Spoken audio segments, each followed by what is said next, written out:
Ron and Fez. The Virus on Sirius XM. Welcome back.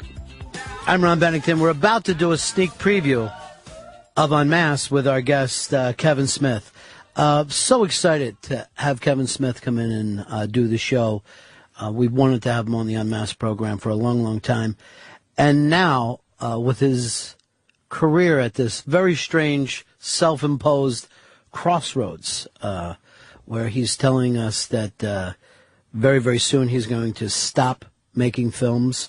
The fact that he's going to self-distribute Red State, his newest movie, and the way that caught so many people in the industry kind of by surprise. Everybody's talking about Kevin again. And this has happened so many different times in his career, is that here's this guy who came out of Jersey, independent filmmaker, and has managed to stay in the news in one way or another so many times over the years. And I think this time, looking at everything that's going on with him, with the way he's releasing Red State and turning his back on the old Hollywood distribution system, is just amazing. To me, it's the show business story of the year. As soon as I heard about it, I couldn't believe it. I called up a friend of mine who was in Sundance at the time, Jermaine Lassier from Slash Film, who's been on the show before. And he was in the audience that night and has been a follower of Kevin's career, from the beginning. And he was telling me that the electricity in that room, he said he'd never been in a room before where people felt that way, that they were just popping. Is Kevin, self-imploding and destroying his career? Is he turning Hollywood on his ear? Is this the future? Is this a mistake? And it's an amazing thing to see. When we talk about independent filmmakers, and I don't know if anyone who has decided to go their own way as much as Kevin Smith. And I think the interesting thing is we don't know if this is like the greatest idea ever or an awful idea, how much more do you want out of your artist? If you have an artist that you've been following, what could be more interesting 17 years into his career to still be talking to him about him in this way? And another thing I wanted to get through in this Unmasked is the comedic writing that Kevin Smith has brought to the American film. We may be at a point where we don't even see what is exactly in front of us because we're so used to it now. Because we've adopted the way Kevin Smith talks.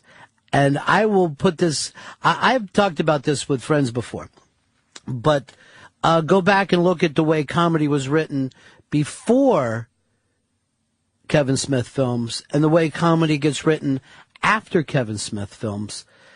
And you will see the imprint that he's had on American comedies. And more than that, I think, because even the way he goes out and speaks or his smodcast or whatever, that people have picked up his style. And it's now such a big part of the American lexicon that we don't even realize that we're doing it. I don't want to just keep going on with this because, we've got Kevin Smith for an hour. So it was very, very cool to have him come in. So stay tuned for Unmasked with Kevin Smith.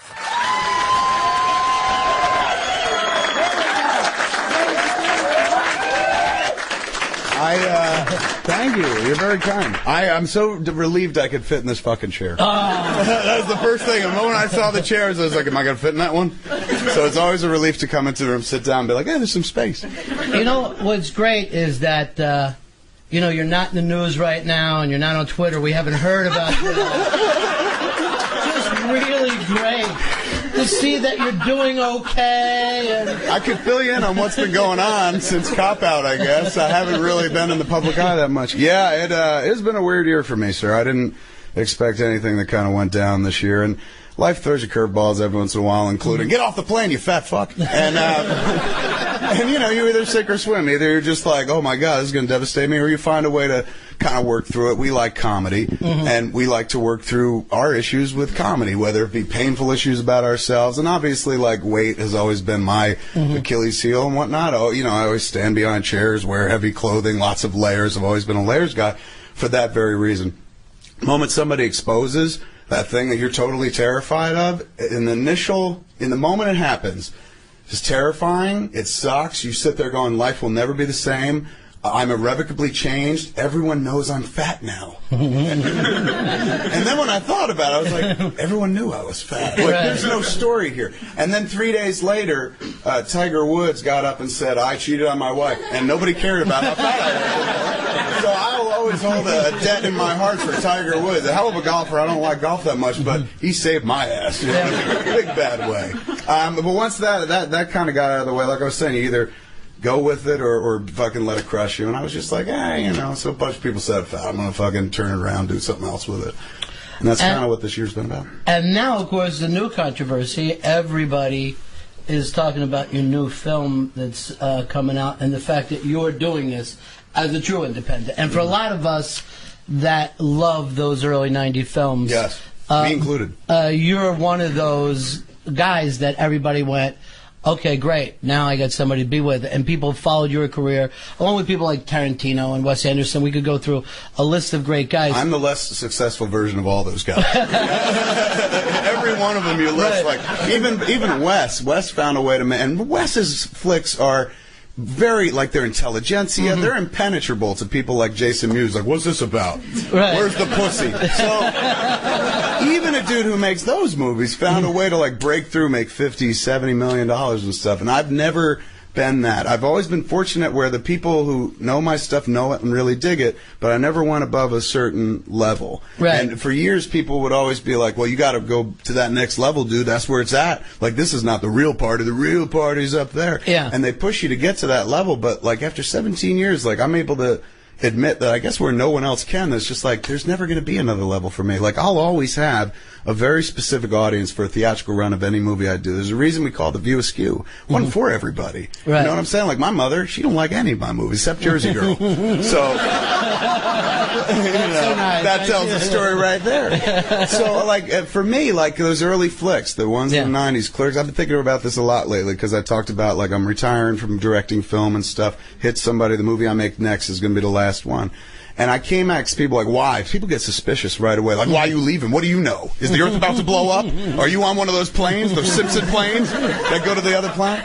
And I'm just like, no, I just feel like I got into this game not to be a director so much as I wanted to tell stories. And the only way I knew how to tell stories was in the visual medium of film, which is weird because I'm not a visually oriented guy. I wanted to tell comic book stories first, but I knew I couldn't get hired at DC or Marvel because I wasn't British. They were hiring all British dudes at that point.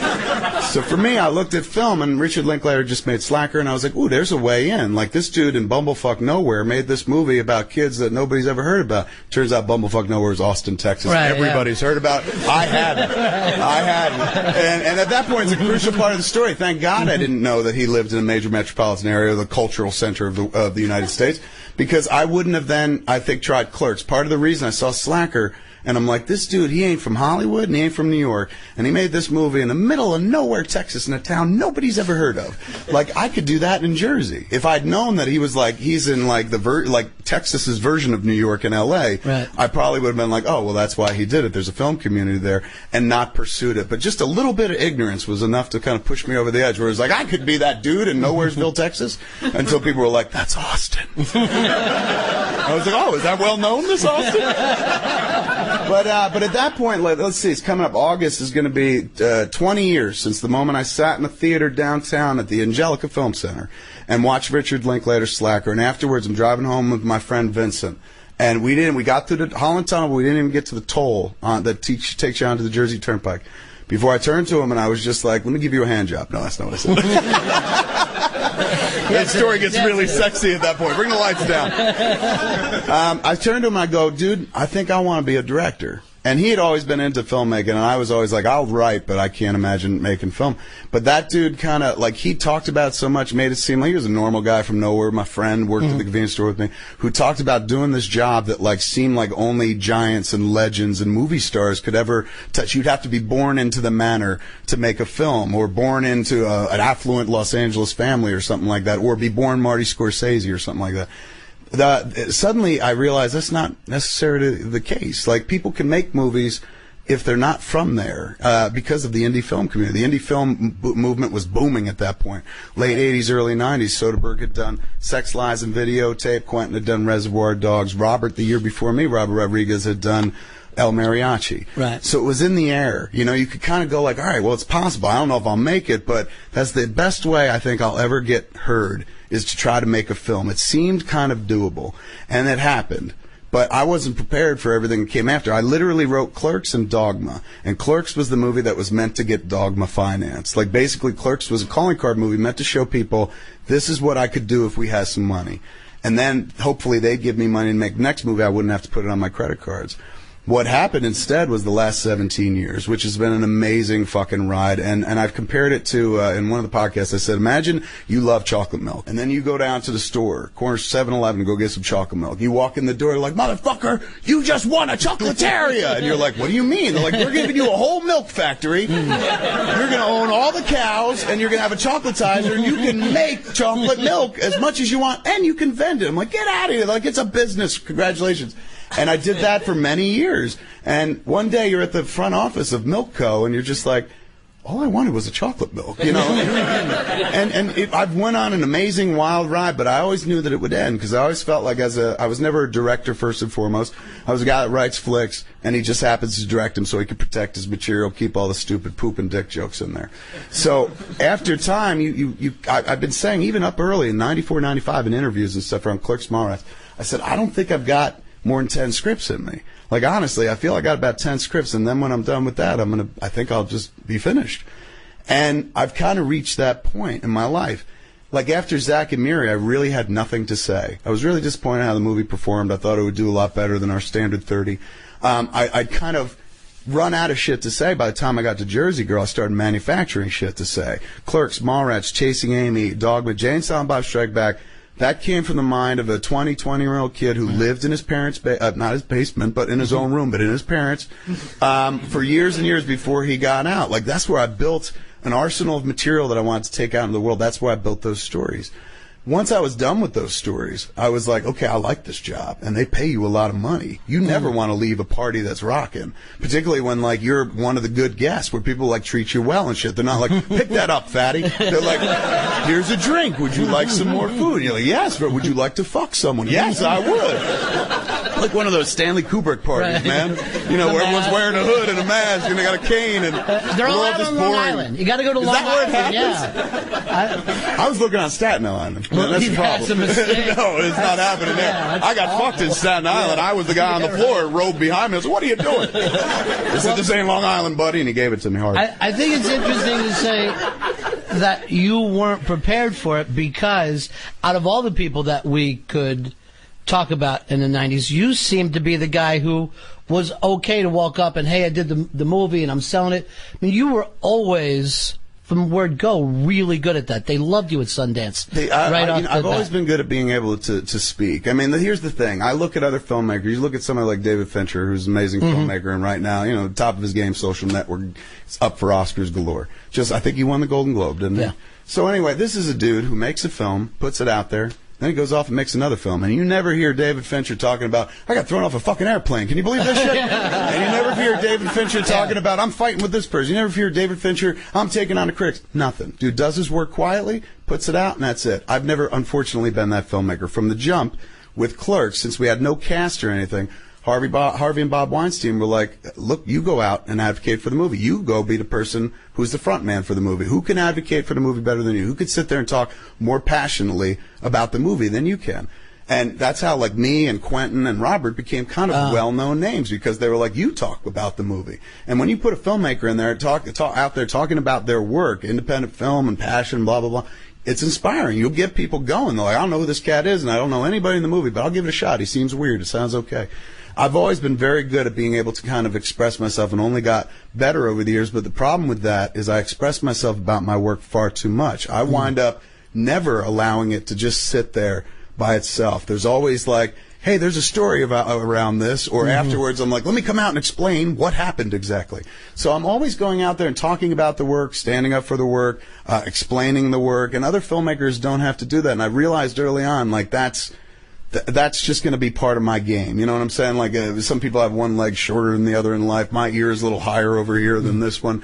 Part of the gift of being able to tell any story I want is there's always going to be this kind of caveat of like, you're never going to be considered a real filmmaker. You're always going to be considered the Clerks guy. In the 90s and the aughts, there was enough money going on, crazy money. We're like, let's spend 20, 30 million marketing Jersey Girl. Let's see what happens. It could be a hit. Can't do that anymore. Like, I don't carry enough of an audience to warrant spending all that money on marketing, all the TV spots, the outdoor billboards, all the things that wind up costing. I can make a movie pretty inexpensively. I know how to bring it in cheaply. The one thing I can't change is how much they spend to sell it. And I have no control over that. No matter how hard I try to bring it down, it's going to cost what it's going to cost. And I felt like with this $4 million horror movie, Red State, we made, I always wanted to try this experiment. For years being in this business, looking at how much the marketing costs, looking at like, I remember when the first time they put a Clerks commercial on TV, I was over the moon. I was like, oh my God, there's a commercial on television for Clerks. Jay and Silent Bob Strike Back. I'm looking at a profit statement of where all the money went, and I'm looking at the money that was spent on a Jay and Silent Bob Strike Back ad that ran on Lifetime. Dude, nobody from Lifetime was ever seeing that commercial and going like, I'm going to give it a shot.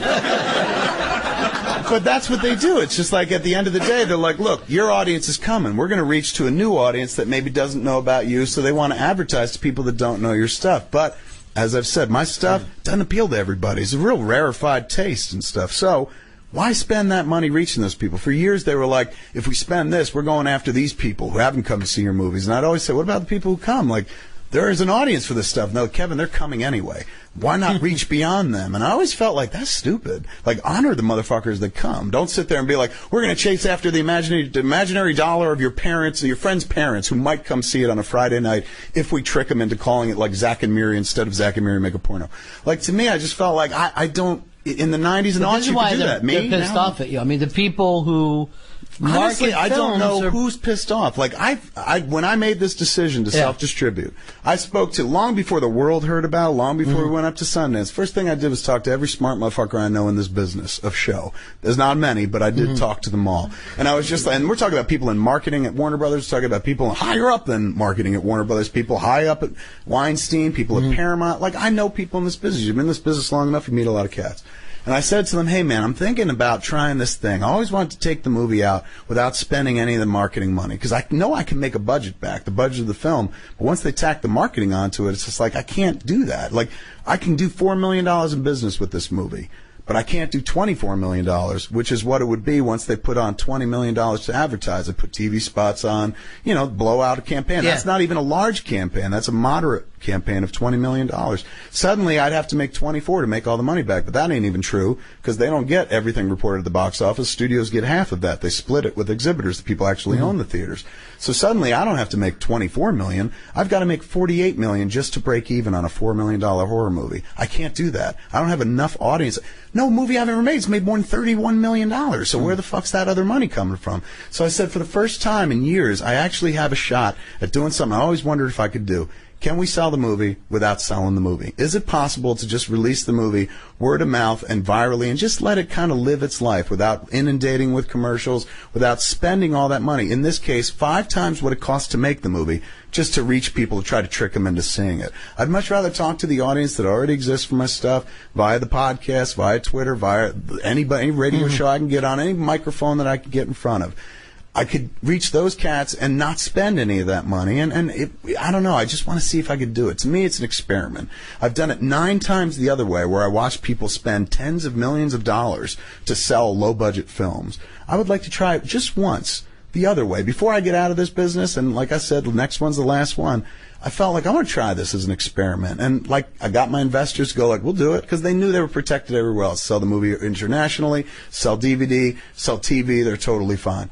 I just wanted domestic to try this experiment of like, let me see if I can get it out there without spending any of that money. Might work, might not. Some people reacted to that. People in the press, some bloggers, really reacted poorly to that. Nobody in the business that I spoke to and the people I know said anything except like, good idea. Like when I first hit them up about it, I was like, would you do this? Do you think I could self-distribute a movie? And a lot of cats would be like, wait till Clerks 3, dude. It has a built-in audience. Right. But I don't own Clerks. Like I sold that to Miramax. So I was like, how am I supposed to do? I can't do Dante and Randall without pairing up with someone else. And that just defeats the purpose of the exercise. So I was like, I feel like the horror movie's the way to go. And they were like, you know what? To be fair, you might get your audience show up. You also might just get horror movie people that don't even give a fuck about you. And I was like, all right, good point. So I've talked it out well in advance. By the time that news dropped, everybody in town knew what was going to happen, except some distributors who were looking to buy the movie. But having been in the room while the movie was playing, Fox Searchlight, one of the biggest independent distributors, still existed. Done Juno, done wonderful things there. They came to see the movie. We shoot the first motherfucker in the head. You've never seen 3 people get out of their seats quicker, man. And out the door. And they look like they wet themselves. Like, this ain't Juno. And out they went. So for me, I'm like, okay, if that's like the top gun in the business right now, Fox Searchlight, if they're looking at this going like, there ain't no market, this movie shouldn't have even been made. Why would I spend more money on top of that? It seems to me, I've read some bloggers called me arrogant. They're like, he's taking his movie out. Who does he think he is? He's arrogant.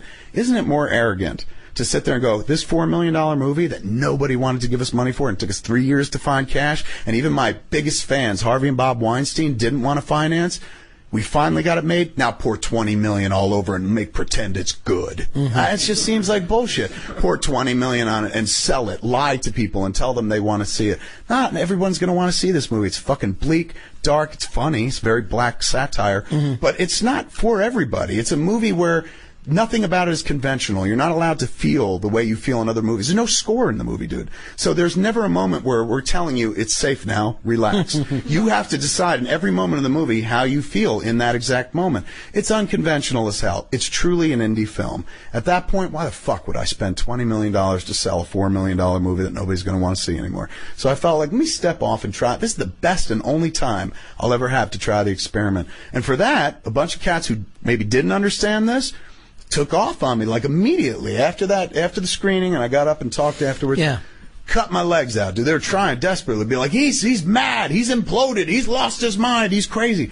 And I'm like, is that crazy? Like, am I fucking batshit? Isn't it crazier to spend 5 times the amount on a movie to sell it than it was to make it? Like, for one guy to stand up and be like, I just don't want to spend that money. I'm so why these people? Why not some of the Hollywood people? Why would it be bloggers and some of the magazine people? Because I'm that person that engenders passion in 2 directions. I've been very fortunate, very blessed. My career has existed as long as it does because there are a lot of people who are like, I love them. I don't know why, but I love them. Look, reading Twitter now for the last few years, you start piecing it out. You start piecing it together because you're never going to understand. You sit there going, maybe it's the work, but it's not just the work. It's everything. And what you read is people going like, you're doing the thing that I dreamed about doing. And if you're doing it, there's still hope for me. And you stand in as a proxy for people, and that means something to me. The audience has always meant something to me, way more than the checks, way more than the motherfuckers that greenlit the movies. It was always about, what do you guys think? Because that's what this is all about. You throw a message out in the void, and you're like, do you understand? And you feel less alone because of it. That's art, and that's what filmmaking was to me. And then for a while, it just became my career. It's like, this is what I do for a living, and I like making this money, so I'm going to keep making films, even though they're not coming from the same desperate place of like, I must tell you this story. Sit the fuck down. You will never fucking believe this. And then I go on and on and on. So now I've got that back because I see the end in sight where I'm like, clearly I'm not going to be directing anymore. It's just not in my blood. I feel like I'm coming to the end of a 20-year journey. It's going to be 20 years since the moment I sat there and said, I want to be a filmmaker. And I poured my fucking heart into it. I borrow hockey terminology all the time. I emptied the goddamn tank throughout my entire career on every one of those films, even the ones people don't like. They're like, I fucking hate Cop Out. I emptied the tank on Cop Out more than any other movie I ever made. I gave everything I had to kind of hold together a ship that was a little leaky and stuff. So you can say you don't like the shit, but I played full out, man. I never held back. I just went. You do anything like that for 20 years, you get to a point where you're like, I'm spent. Like, you have it all. You have everything I could possibly do in that arena. Anything I do after Hit Somebody is going to pale in comparison to anything I've done before. And you're going to sit there one day and be like, remember when Kevin used to make good movies? And they do that now, dude. There are people now who sit there and go like, he hasn't made good movies. What is he talking about? He's been bad since Clerks. But, there are people, like the people that you're saying that will use you to go, hey, he's a regular guy. They're the ones that want the most from you. And the fact of the matter is... And I'm happy to give it to them. Yeah. Because they're interested. Maybe you grew up a regular guy and have a thing, but you write your ass off and you can sit here and talk. You're not a regular guy. You're the guy who's going to float up, whether you went into journalism, talk radio. Maybe or maybe not. I've always felt Clerks was about luck and timing. Like, don't get me wrong. I know there's funny shit in Clerks, but anybody can be funny. In the right moment in time, even the boringest person says something devastatingly funny. So being funny is luck and timing, I think. But luck and timing for me on the movie really worked in as much as, like, we just said that thing at that time. If we'd gone that way, said it a year earlier, never happened. I don't believe it's manifest. But maybe 20 years later, and everybody listening has had this experience. They're watching television, they're watching a movie, going, "This guy's doing Kevin Smith." I mean, you have that thing. You put your print on this no matter what. Yeah, a little. That's the thing. Like, that's why I could go gracefully into The Good Night, because I'm never like, oh, I didn't get to do this. Like, look, there are plenty of people who played hockey, never lifted a Stanley Cup. Right. And it just happens. Sometimes, and in our game, it's supposed to be about, did you win an Oscar? I was never going to win an Oscar. Look at the shit I made. Yeah. Come on. It was never going to happen. You're not going to win an Oscar. There's one dude, in Jay and Silent Bob Strike Back, one dude says he'd suck the other dude's dick. They don't give Oscars for that unless they're cowboys and one's Heath Ledger. So, for me, I knew that was never part of my game. That was never going to be what I was. I'm a grinder. I get out on the ice, I grind the shit out of it. I make up those periods. I'm the guy that, like, throws himself in front of a puck or throws himself into the boards against a dude because that's going to help the fucking team. Yeah. And that's my role. And I knew that. I learned that early on, and I appreciated it because I was happy to play any fucking role in this game whatsoever. Anybody wants to give you a dime to make pretend for a living, that's a big bucket to win. And I did it for as long as I possibly could, and then I started finding other ways to do it. And the other ways to do it are way more interesting to me now. That's where my heart is. But I figure if I'm going to end this directing thing, end fucking strong. End the way I came in. And when I came in, I was fucking throwing elbows, bitch. And I was like, this is where the puck's going to be, man. I'm up here. People are back there. Here's where the puck. Look, Clerks, bang, and it's in the net. And people are like, what the fuck happened? How'd that fat guy do that? That was a cool thing. Chasing aim. Even Mallrats. Like, at first people were like, it's stupid. And then years later, people were like, oh, it's not. It's brilliant. Whatever. That was the fire in the belly. And then I became complacent. I just want to end with the fire in the belly. I want to go out with the last two swinging so fucking hard. You know what I'm saying? Like, just take it right to the net. Like Phil Esposito says, it's not hard to score goals. You stand the top of the slot, take your shot, and take your beating. And I'll fucking take the beating, because if I'm going to end, if I'm not going to do this anymore, and I believe that, my heart of hearts, it's not one of these things where it's like 5 years from now I'm going to be like, I got to pay a mortgage. Dante and Randall are have 2 kids and a daddy daycare situation. That's not going to happen. I know me, and I know when I'm done, I'm fucking done. And it's not saying I'll never direct again. I could direct a TV show, I'd direct a play, but it's just features, too costly, too expensive, and I'm not a creature made for those type of things, particularly in this global economy. Like, you're going to look now, you're going to see, it's going to be tougher and tougher to find movies that are different and original for a while, because the economy's right in the toilet. You're going to see a lot of movies that are remakes and sequels. And I'm not a remake or sequel guy. I can watch them and love them, and I'm not one of these people who's like, they're ruining the original. I'm like, show me another version. It's like a cover song. But I can't do that. Like, that's not my ability. And for me to stand in this business and be like, well, I can make something with a number in it, or I can remake something that other people have liked, that's not why I got into it, and it feels false, and I feel like I'm just cashing a check at that point. Well, you've got these fans that have stuck with you throughout it all. And now I get to let them go. I'm going to need them where I'm heading next. Are you going to stay in touch no matter what projects you're keeping this thing together? But here's the one thing to worry about. It's not like it seems like you can grow new fans without the big movie. That's the thing. Like, for the last... Like, nobody comes to decisions like these. Like, I didn't wake up and, like the dude in Network where I'm like, I must make my witness or something like that. Like, this is all well thought out, and you piece all the things together and whatnot. I'm just kind of getting to a place where I'm like, all this other stuff is interesting, and I'm putting a lot more time into it, and they're following me there. Right. For the last 2 years, dude, I've made more standing on a stage and talking about directing than I have directing film, because I just do it a lot more now. I get up on stage, like, between movies, that's how I support myself. Like, they pay well in the features and whatnot, but I go out on the road and do a night and Q&A and whatnot, and it's wonderful money, and it's even better money because I feel like I earn it, because I'll sit there and do a 3, 5, 7 hour show, something I can't do in film. I could pour it into the film, but ultimately it's going to look the way it's going to look. But on that stage, man, I could pour it out. I could empty the tank and make you go like, Jesus, I don't like his movies, but he loves to talk. Yeah, I know. And I totally get that. But are they going to want to come to see the guy who made a movie 10 years ago, 15 years ago? I hope so. I've been kind of, if one can be so arrogant as to say they've groomed their audience, I've spent the last few years doing so many other things, testing the waters, like, you guys okay with this? And watching people react to it. Smodcast was the beginning of that. Smodcast was a thing I do with Scott Mosier and became its own network in our world. Started off not as like, let's replace everything we've done before, but it was the beginning of the end. It was like me and Scott Mosier being able to sit down and do a very inexpensive version of making the movies by just sitting there and talking to one another. And we did that for 3 years before we grew that network and added more shows. And I just waited and listened to people's reactions, see if they liked it and stuff, and listened to the pods that were, when we talked about the movies, it was like, okay, do people like that more, or do people like it when we talk about shit that's not the movies? And we found slowly over time that's just like, they don't care about the movies. It doesn't matter. Like, I learned early on with the Q&As. I used to go out, we'd show the movie, and then I'd come out afterwards and we'd talk. I'd do questions for like a half an hour. Then after about a year of doing that, it went from a half hour to an hour to 2 hours. And then I was like, why are we even watching these movies anymore? Like, anybody who's coming to see me talk has probably seen this shit a zillion times. So let's kill the movie and just talk even longer. So suddenly you're talking for 5 hours, 7 hours, longest one I ever did in Red Bank. You know, and that's when like half the audience is gone. They're like, you ain't Springsteen. They leave. So for me, there was definitely like, I've been chumming the waters with everything else other than film for a few years, just to make sure that people were like, okay, we can see this transition, just so it doesn't seem as sudden to other people. Like, I guess some people are like, where's this coming from? But I'm like, if you listen to all those podcasts I've been doing for 3 years, you hear it. It's there.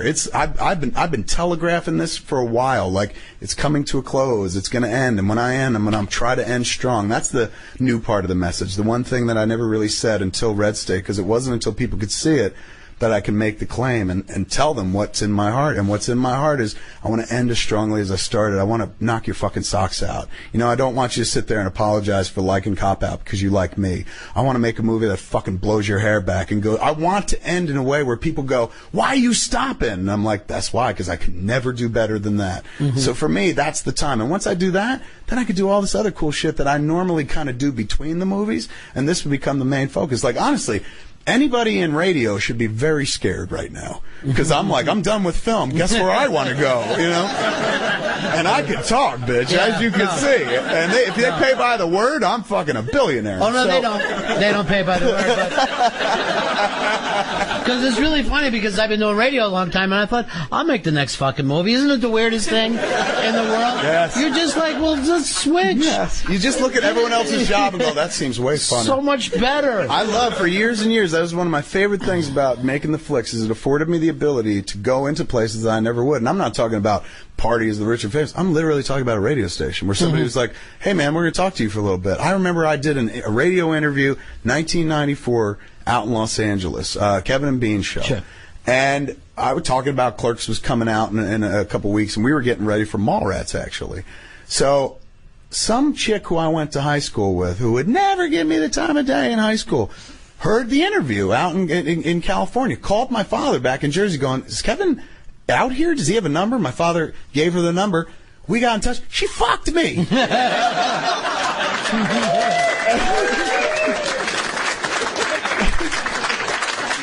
And she was amazing, you know what I'm saying? Like, she was, prior to her, I didn't believe in the female orgasm, you know what I'm saying? I thought I had to eat a woman to make her come. This chick was on top of me, coming like Christmas. I was like, this is fantastic. I love being on the radio. So at that point... this is the same girl. She had already fucked Kevin and Bean, though. That's the thing. I didn't care. 2 of their interns. It was awesome. I literally remember being in high school, and she's a really sweet lady, and we're still friends, of course, but... Sounds great. Being in high school... I remember being in high school with her once and being at a party at my friend Mike Bellicos' house, passing her in the hall. We've both been drinking and making the, hey man, you want to kiss? And her being like, no, Kevin, we're just friends. And I had to live with that for years, until she called me up, and all of a sudden we start fucking. I'm like, I guess you did want to kiss.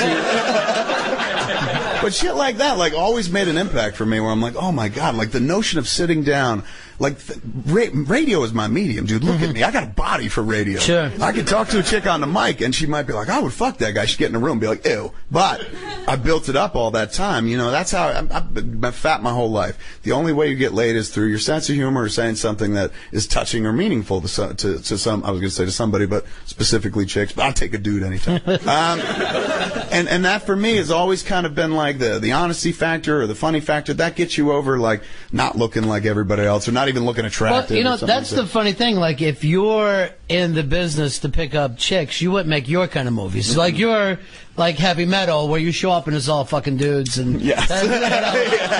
Didn't you always worry about metal bands? You're like, why are you doing this? Totally. Because they believe in Satan and chugging cock. Yeah, right. It's true, though. I do have I have a Star Trek audience. Actually, Star Trek has more female interest. I look out in this audience. Like, dude, I sold out Carnegie Hall 2 years ago. It was one of the proudest things. I'll say it until the day I die, because I never imagined a dude like me could do it. I looked out in that crowd. I was like, I could never get laid off of this. No. Unless I was way into dick, because it's just a big sausage party, man. Every once in a while, you see a girl disappointed sit next to the dude like, I hate this guy. You know? She's just being a good sport. Trying, yeah, she tries. She goes the extra mile for her man, I guess. So your audience, and that is the strangest thing of all, and this is weirds me out that you haven't lost them, is that you stay closer to them than anyone else. Yes. I mean, there's enough time that if you're interested in Kevin Smith, you've got it by now, and you could walk away and be interested in someone else. Why, when you're doing all this, you're out? I mean, you've probably met everybody that is crazy. I feel at times like I have met every Kevin Smith fan on the planet. And we used to have like View Askew, Vulgarthons, we call them, mini film festivals of every flick we'd done, where we'd sell like little theaters, 400, 600 seats. Once we did in California at the Cinerama Dome was 800 seats. But we show all the movies all day long. You're literally meeting the people who go to your movies and stuff. And we started that back in like 96. So early on, like 95 is when we opened the View Askew website.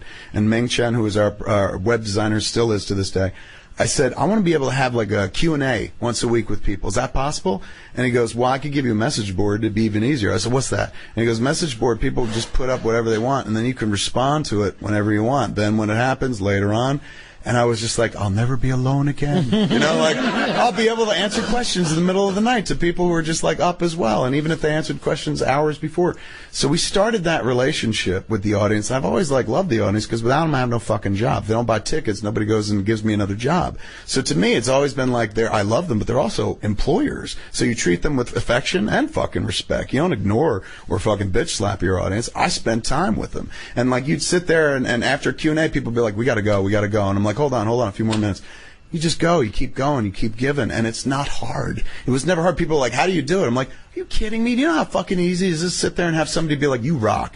You're like, thank you. You know, let me tell you a story about when I rocked once. Well, what about the you suck people? I mean, you take that hard? That comes with it. As much passion as I engender in one direction, you got to carry it the other way as well. Mercifully, it's not as big as the people who like me, but the ones who don't like me are more vocal than the ones that do like me. So you tend to hear from them a lot more, and you imagine them early in the day to be this massive beast that travels throughout the land looking to eat you and your children. You know, it's like, we're coming for you, Kevin. And then you realize it's not necessarily the case. Like, there are some people with kind of strong opinions, but it's not like the people that don't like me aren't campaigning against me to bring me down or something. Most people are just dismissive. Every once in a while, you get a real crackpot who's like, I'm going to write about this motherfucker until he acknowledges my existence. Right. And you can see through. I mean, I've been doing this almost 20 years. You could see through that shit pretty easily. Early in the day, I'd fall for that. Somebody would go after me. What'd you say? And I'd fight him online as if like anyone wins in that situation. Right. And I would do it a lot and shit just so I could be the tallest midget online, I guess.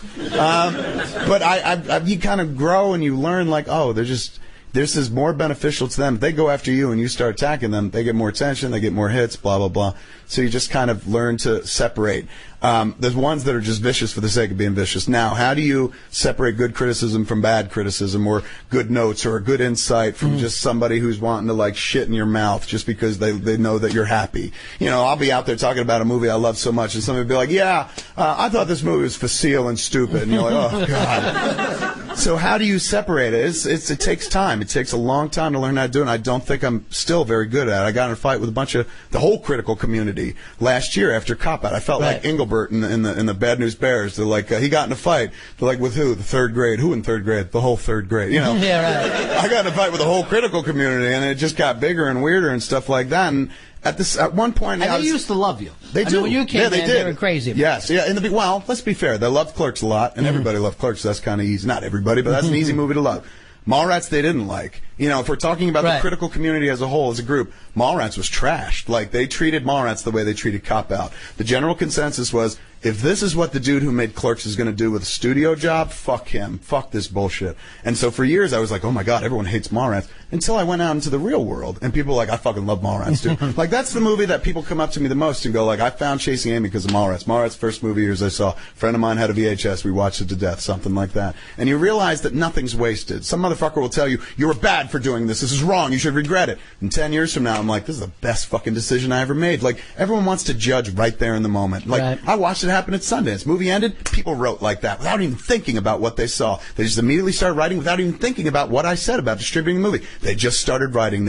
A, they need content. B, they want to be the first to get all the attention, to get the hits and stuff. But C, there's no thought behind it anymore. They're not sitting there going, okay, what did it mean? What does this all mean? What is he talking about? Is he arrogant, or is he just like, wait a second, he's actually trying to save money? People don't think. They just want to react. And I engender that a lot. Because, like I said, people like me a lot. There would be people who just don't like me because people do like me. And they'll knee-jerk and jump at me for shit. I take it. I don't care. If that's the price you got to pay for this fucking dream job, that's nothing. You know what I'm saying? Some cats talking shit used to bug me forever, dude. Like, oh my God, they wrote bad things about me on the internet. Everyone will know that I'm a bad filmmaker or something like that. Then you get to a point where you're just like, it's not true. You know what I'm saying? Like, that's that person's subjective truth. But it doesn't mean that it's yours. And for years, I would let people tell me how to feel about the things I did based on what they would say, based on the reviews they would write. And I just reached a point where I kind of like grew up, where I was like, you know what? Nobody can tell me how to feel about me except me. I'm the only one that has to live in this fucking horrendous excuse for a fucking body. I'm the only one that has to sleep with me except for my unfortunate wife. And I'm the only one that has to listen to those thoughts in the middle of the night going, you should have did this. Why didn't you do this? You're a fraud. You're no damn good. Blah, blah, blah. I hear that shit. I don't need it from the external forces. I got enough of it right here. But once you get to a place, you can't live your whole life in service to, especially if you're creating art in some way, to somebody else's point of view, because it's just like, then you do it, dude. Like, this is the one I wanted to make. That's the thing that's always kind of hit me weird about film criticism, is essentially somebody telling you fucked up, and you're like, how do you fuck up art? Art is subjective. Like, you're supposed to like it, you're not supposed to like it. He'll like it, she won't. She'll love it, he won't. Like, it changes. It's not one universal thing. If it is, it's not art anymore. If everybody agrees on it, it's marketing. But it almost seems like a safer way to be is almost to take that Prince thing where you keep mysterious and, you know, you drop something from the mountaintop. You're going to lower this piece of gold for you people. Right. Fight over it. I can't make that approach because I'm the guy. I'm lowering myself into the crowd. Who wants to hear about the time I love Superman? And it's so true. And the weirdest thing is like out of a lot of, well, maybe not, but it seems like you're one of the more sensitive filmmakers. Well, here's the thing. And I think Tarantino also is. I've seen him get his feelings hurt. He does, and he got mad at me once. I said in a book, in John Pearson's book, I said, I think Quentin's a better writer than a director any day. Right. And years later, somebody told me, Quentin came into the store. This is weird. We had a store, Jay and Silent Bob's Secret Stash in Westwood out in California. They're like, Quentin was eating in a restaurant next door, came in, a little inebriated, and was looking around, thought the place looked great, was very talkative. This is cool, this is cool. Then all of a sudden saw this book, Spike, Mike, Slackers, and Dykes, that I'd been in. A friend of mine, John Pearson, wrote. Yeah, right. And I was the dude that was the voice of the young filmmaker. And in that book, age 23, 24, 1994, Jackass Me makes the comment of, I think he's a better writer than a director.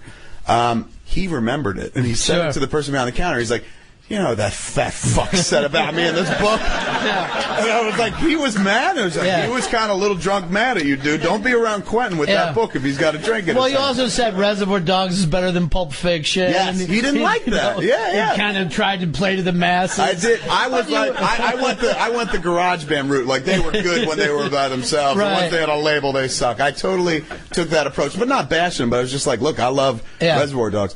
wasn't until like 2 years later that I'm like, oh, I see the brilliance of his directing, the subtlety of his directing. The more I learn about the art of directing, the more I could go back and look at other people's work and be like, oh my God, this dude is way better at. He's actually equally good at both things and blah blah blah. Yeah. But he can be a little sensitive. I wouldn't say he's the most though. I would definitely they're all sensitive. I'll be honest with you. Every fucking one of them I've met, every filmmaker, man or woman, who's put something out there is sensitive. You can't do this job unless you you're a little precious. You got to be a little emo to be in film. I hate to say it, but it's fucking true. You got to be a little emo. So all of them won't talk about it. You know, a lot of them go on like, I don't read my reviews. Who gives a fuck what they say? I think I'm the only one for the last 20 years who's been like painfully honest about every feeling I've ever had. I say it. You read tweets. You read everything. Yes. You're replying to some asshole kid in Indiana. But that to me, but that asshole kid is like, that asshole kid put his life together in such a way that he had to score $10, whatever, to go out and see that flick. That opinion means something. Anybody who pays to see the movie will always have my ear, because we know how difficult it is to do anything in this life, let alone organize a fucking movie date anymore. Right. And it's crushingly expensive sometimes now. So when somebody's like, hey, I did all this, like when Cop Out opened here in New York, it opened on the day of a blizzard. Tons of snow going down. And I got a tweet, man, that summed it up best for me. Guy goes, it is fucking freezing out. I have to find 2 babysitters to watch 3 different kids. There's so much snow on the ground, I don't know if I'm going to make it to the theater, but I'm going out to see Cop Out because you've done so many free Smodcasts. This better be good. And I waited with bated breath for 3 hours for that motherfucker to get back, because I was like, this is the most important review we'll ever get on Cop Out.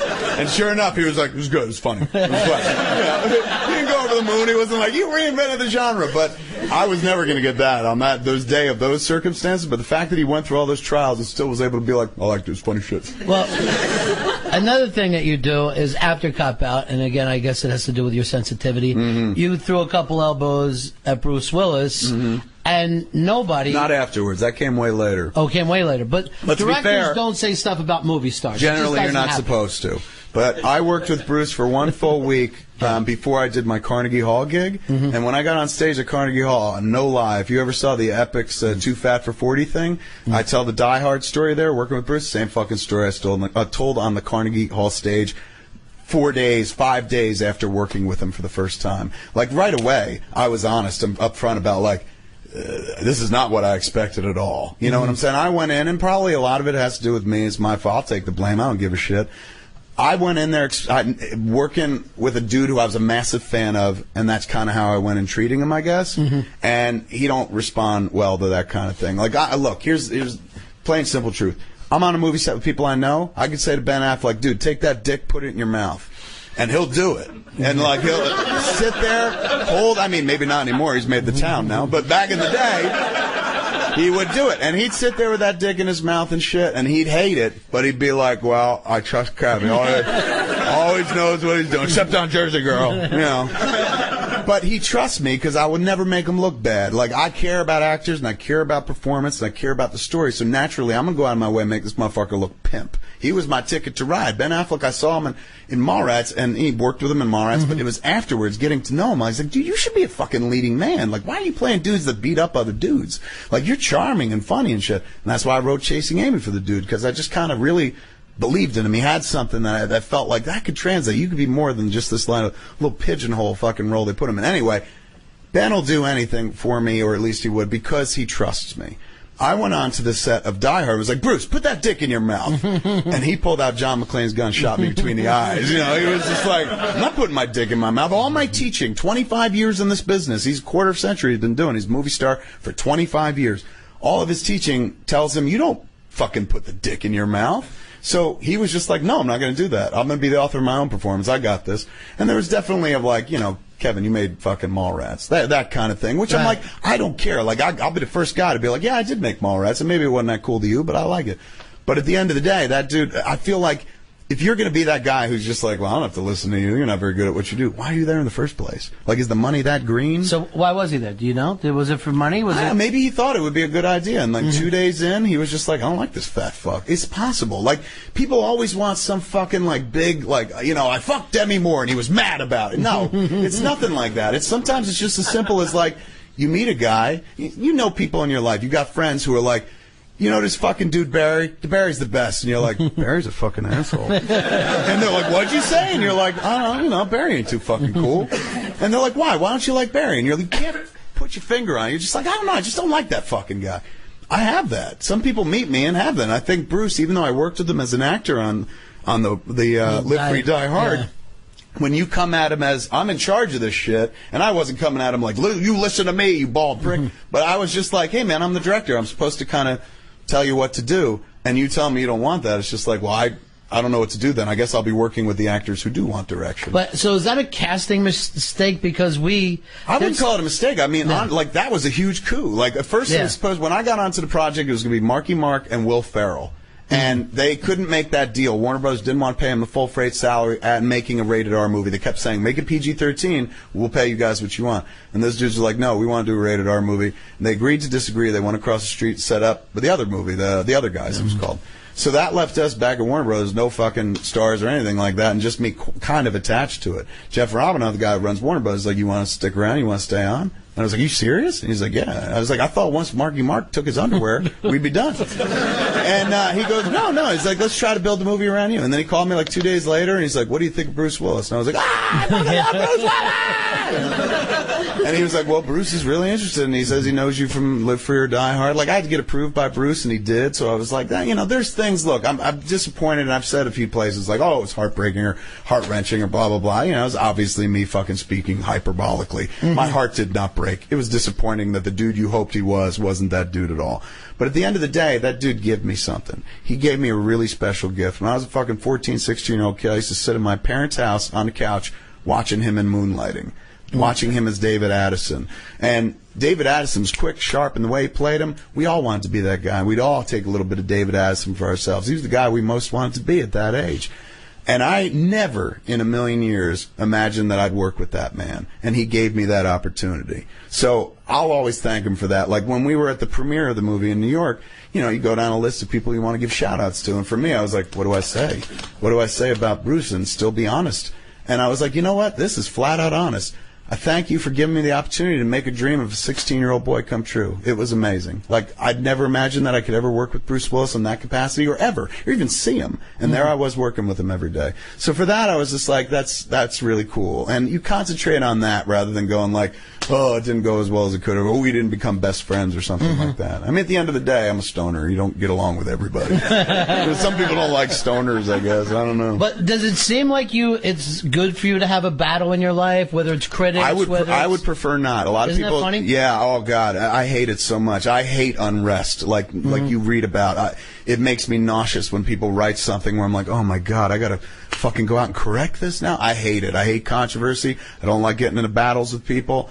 But at the end of the day, my mother and father raised me in a very specific way. They're like, you getting fucked and you don't want to get fucked, speak up.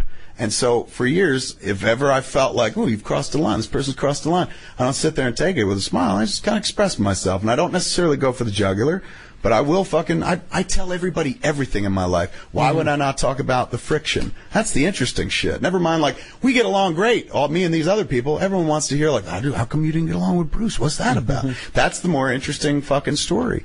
So for me, it's like I would rather it didn't exist, but I share everything anyway. It would feel false or disingenuous of me to hold something back. So I do wind up oversharing, and it does get me into trouble. And it does, like, you can sit there, and I've seen pieces like, all right, Kevin fought these people here. This was his issue this year. Right. This is who he was mad at now.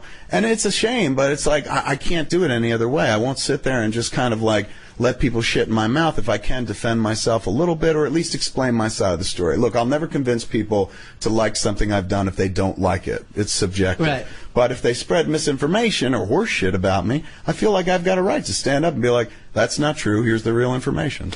Isn't it funny, though, how much of that stuff is just from when we were kids? Yes. Like, if you had a hit back mom, if your mom said, I need you to go back and, you would do that. And now you try to explain that to kids now, and they're like, what do you mean? Yeah. Hit back, they don't, don't we call the police? No, we get help? Back then, parents encouraged children to, like, kill them. Well, it's an amazing story, and it's really cool to talk to you. I was telling you before we came in, I've been wanting to do this for a while, because Twitter like, you have a huge following and huge love there, and everyone's like, how come you never on Ron and Fez? I always thought you guys were in, like, Washington or something. Well, we were for a while, and now you're here. Now we're here. But when they called me and they were like, we want to do this, I was like, oh, I would love to do this, because it would kill so many birds with one stone. I've always wanted to sit down with both Ron and Fez or whatever, and I would just love to be able to chit-chat. I like radio, as you could see. Yeah. I like this. I like Sirius XM. Everything lined up well where I was like, make sure that that's going to happen. I was supposed to do a full radio tour beyond just this, I think, for a bunch of Sirius XM. And we had to move stuff around because I'm leaving to go to Berlin. But we changed the flight just because I was like, I want to sit here and fucking talk to you. Well, that's so cool. Because I knew you would let me talk, and you're a cool guy. Thank you. Well, I appreciate it, and I do want to say this, so thanks, everybody.